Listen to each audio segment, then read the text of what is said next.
पूछता है कि तुमने हेनरी को क्यों मारा। विल उसे कहता है कि मैंने उसे मारा नहीं था, बल्कि वो खुद जीना नहीं चाहता था, इसलिए उसने मुझे 116 साल दिए और बाद में उसने खुद की जान ली। लेकिन रेमंड विल की बात पर यकीन नहीं करता। विल समझ जाता है कि रेमंड मुझे हेनरी के झूठे केस में फंसाकर उम्र भर कैद के लिए मुझे जेल में डाल देगा, इसलिए वह मौका देखते ही रेमंड के आदमियों को मारकर खुद को आजाद कर लेता है और उनकी बंदूक लेकर सिल्विया को बंदी बना लिया। सिल्विया को ढाल बनाकर विल उसे साथ लेकर भाग निकला और रेमंड और उसके आदमियों को चकमा देता हुआ वापस गेटो शहर आ पहुंचा। इस दौरान विल के पास टाइम काफी कम बचा था। उसने सिल्विया से कुछ टाइम उधार मांगा, लेकिन सिल्विया ने उसे 1 सेकंड भी देने से इनकार कर दिया, क्योंकि वह भी उसे हेनरी का खूनी समझ रही थी। इसलिए वो और तेजी से गेटो शहर की तरफ कार दौड़ाता है ताकि वहां पहुंचकर किसी से टाइम उधार ले सके। जल्दबाजी में उसका ध्यान आगे सड़क पर बिछी कंटीली तारों पर नहीं पड़ता, जिससे टकराते ही विल की कार ब्रिज से नीचे गिर जाती है। इस एक्सीडेंट में विल और सिल्विया बेहोश हो गए। असल में रास्ते में वह कांटे फोर्टिस और उसकी गैंग ने बिछाए थे। फोर्टिस ने देखा कि सिल्विया के पास 10 साल का टाइम था। वो सिल्विया का सारा टाइम चुरा कर वहाँ से निकल जाते हैं। इतने में ही विल और सिल्विया को होश आया। सिल्विया ने जब अपने हाथ की तरफ देखा तो वो परेशान हुई, क्योंकि उसके पास सिर्फ 30 मिनट ही बचे थे और विल के पास भी कुछ मिनट ही बचे थे। पर फिर भी उसने सिल्विया को अपने कुछ मिनट दिए, जिससे इन दोनों का टाइम बराबर हो गया। इसके बाद विल सिल्विया को लेकर जल्दी से अपने दोस्त के घर जाता है,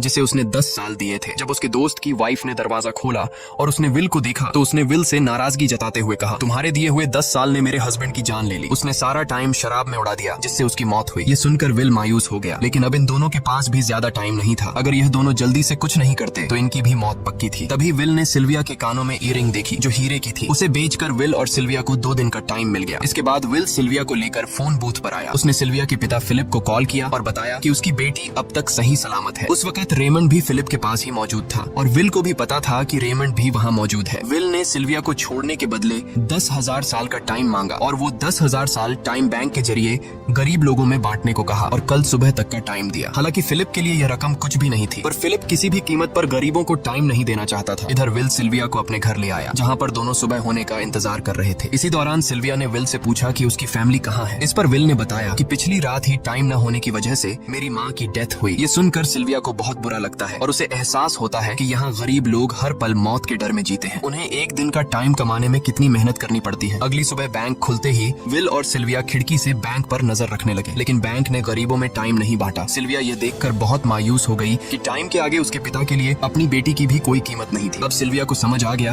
कि उसके पिता सिर्फ बिजनेसमैन नहीं है, बल्कि वो इस सिस्टम के हेड हैं। वो गरीब लोगों की मौत से अपनी जिंदगी के साल जमा करते हैं। सिल्विया को यूं मायूस देखकर विल ने उसे वापस घर भेजने का फैसला किया। वो उसे फोन बूथ पे ले आया और अपने पिता को कॉल करके अपने लिए मदद बुलाने को कहा। इस दौरान विल सिल्विया को वेपन भी दे देता है ताकि वो खुद की हिफाजत कर सके। इधर सिल्विया फोन पर अपने पिता से बात कर रही थी